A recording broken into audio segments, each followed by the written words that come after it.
Pinakamataas na pagpupuri, paglulahati at pagdakila, pagsamba sa ating pinakamamahal na Isus lamang.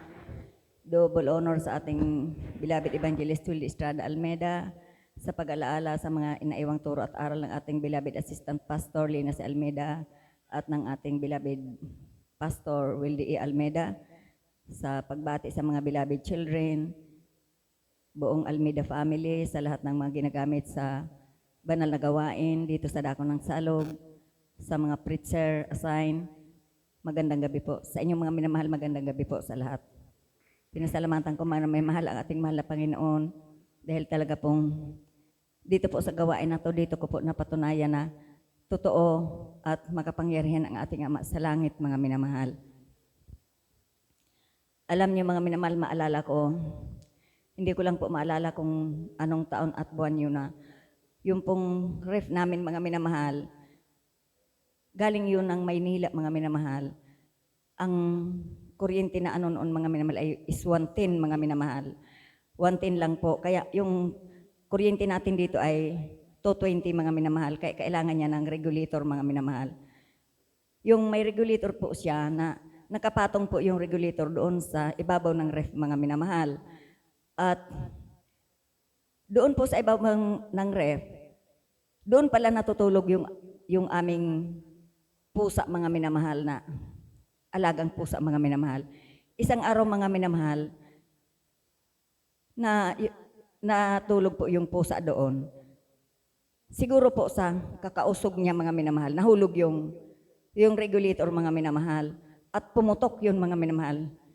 Si Janelle ang nasa kusina mga minamahal. Pakarinig ko mga minamahal ng putok. Kaagad akong lumabas kasi sabi ko, ano yung putok na yun? Nang makita ko mga minamahal, yung regulator mga minamahal, umuusok, dinampot ni Janelle na ganyan mga minamahal. Pero dahil po talaga sa kabutihan ng mahal na Panginoon, napakabuti ng Diyos mga minamahal dahil yung ano niya mga minamahal, yung daliri niya, nakarating na po doon, kaya napasok siya mga minamahal. Pero kahabagan ng mahal na Panginoon, hindi po siya nakuryente, wala pong nangyari sa kanya. Kaya napakabuti ng ating pinakamamahal na Panginoon mga minamahal sa gawain na to. Talagang grabing himala.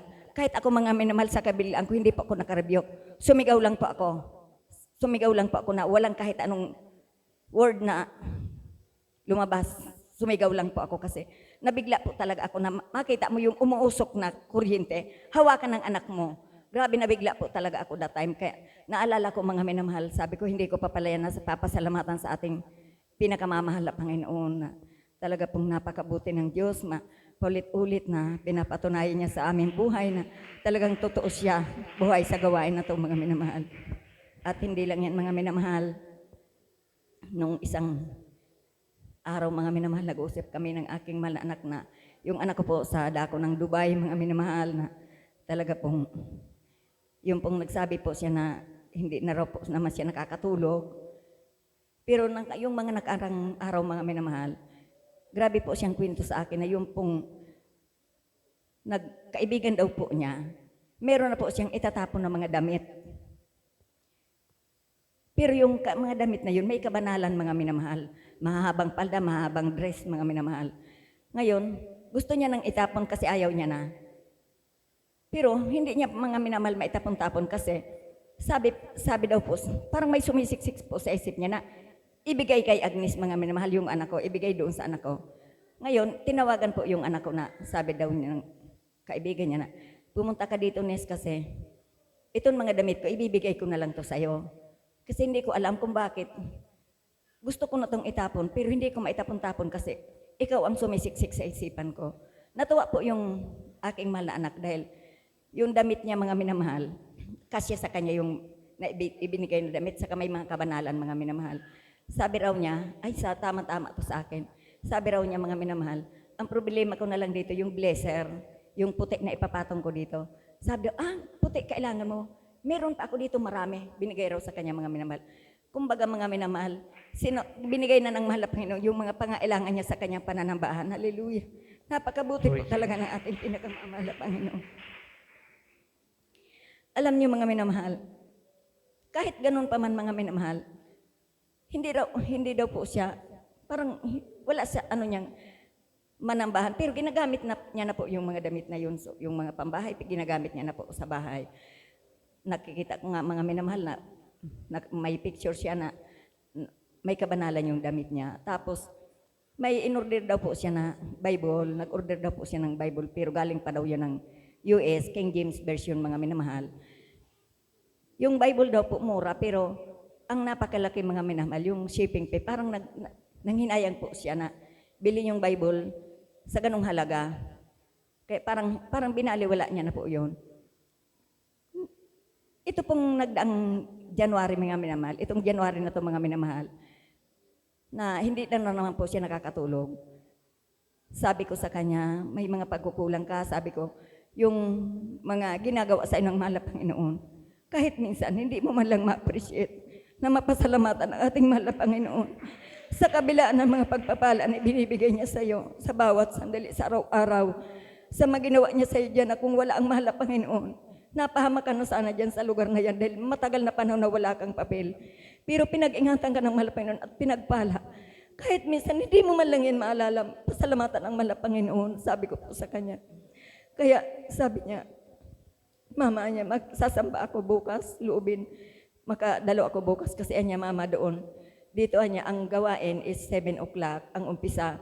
Ang alis niya ng train dito is 8 o'clock, kaya late na niya ako. Sabi ko, kahit late ka, alam ng mahal na Panginoon ang dahilan kung bakit na late ka. Pero alam ng mahal na Panginoon ang ginagawa mo pag sumika para makarating ka sa kanyang banal na gawain. Sabi ko, iuunor yan ng mahal na Panginoon. Sabi ko pong ganyan sa kanya. At purihin ang mahal na Panginoon, mga minamahal, pag-uwi po namin. Na tumawag po siya, pauwi na rin po siya. May mga po siya doon sa bahay-sambahan. At ang preacher pala doon, mga minamahal, si Beloved Mars Facton, mga minamahal, galing na po yan dito sa atin, nakarating na po yan dito sa Dako ng Salog. Siya po pala ang preacher doon, mga minamahal. At pinasalamatan ko po yun sa ating pinakamamahal na Panginoon. At sabi niya po, yung Miyerkules at Biyernes, hindi masasagasaan yung trabaho niya kasi yung Miyerkules doon gabi at ang Biyernes gabi rin, mga minamahal. Kaya loobin mangayaan niya, mama, makakapagdalo siya. Sabi ko, purihin ang mahal na Panginoon, napakabuti ng ating mahal na Panginoon. Tapos sabi niya sa akin kanina, mga minamahal, ay nung bukas, ang kahapon, mga minamahal, sabi niya sa akin, alam mo ba ma, pag uwi ko nung linggo, bago pa lang siya mahiga, parang daman-daman niya na, makakatulog na siya ng mahimbing, mga minamahal, dahil naramdaman ko niya, mga pagliga ko niya, parang gusto ko nang ipikit agad yung aking mga mata para makatulog. Napakabuti ng ating pinakamamahal na Panginoon, mga minamahal. Dito sa gawain na ito, mga minamahal, talagang narito, mga minamahal, ang tunay at totoong paglilingkod, mga minamahal. Wala na tayong hahanapin pa. Pinasalamatan ko yan sa ating mahal na Panginoon. At hindi lang yan, mga minamahal, pinasalamatan ko rin sa ating mahal na Panginoon na kagalingan din po niya ng karamdaman ni IB, mga minamahal. Pag uwi niya po sa Dako ng Maynila, galing dito, mga minamahal, nagkaroon po siya ng karamdaman na pinakita niya po sa akin na manas na po yung mga paa niya. At sabi niya parang yung sinasabi niyang masakit sa kanya, sabi ko baka para dinggi ka ako siguro. Sabi ko, pero talagang hindi pala, mga minamahal.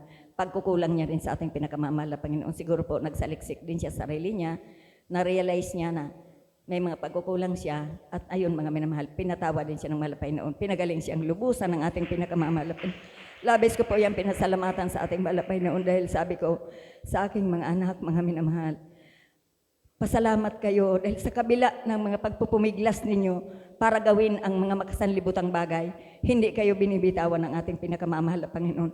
Nariyan pa rin ang mahal na Panginoon para ituwid at ibalik kayo sa kanyang banal na gawain. Napakaswerte nyo kako sa ating pinakamamahal na Panginoon. Espesyal pa rin kayo sa kanya. Dahil kako, yung iba, gusto na nilang bumalik, pero hindi na sila talaga, hindi na nila maramdaman ang presensya ng mahal na Panginoon. Pero kayo nariyan lagi ang pagtawag ng mahal na Panginoon, ang paggawa niya ng paraan para makabalik kayo sa kanyang banal na gawain. Kaya sabi ko, alalahanin ninyo at tanawin yung napakalaking utang na loob. Sabi ko sa mahal na Panginoon, ang ginagawa ng mahal na Panginoon sa inyong buhay, sa araw-araw, simula noon hanggang ngayon, kahit minsan hindi tayo pinabayaan ng mahal na Panginoon. Palagi ko po yung sinasabi sa aking mga anak, mga minamahal, napakabuti ng ating pinakamamahal na Panginoon talaga. Hindi ko po maubos pasalamatan ang mahal na Panginoon sa mga biyaya na natatanggap namin sa araw-araw, kalakasan, na ako po sa edad ko pong 66 years old, mga minamahal, mayroon na rin po ako mga nararamdaman sa aking physical na katawan, pero sabi ko, Malapin, bigyan mo pa po ako ng kalakasan dahil gusto ko po na sa aking pagpupuri, mayroon po akong kalakasan para mapapurihan ka. Purihin ang mahal na Panginoon dahil pag sa tuwing nasa bahay-sambahan ako, mga minamahal, malakas ako, mga minamahal. Hallelujah. Napakabuti ng ating pinakamamahal na Panginoon. Narayan palagi ang mahal na Panginoon. Nakikinig sa bawat isa sa atin. Kaya ang lahat ng kapurihan at ang kapasalamatan, tanging sa ating pinakamamahal na Panginoon lamang.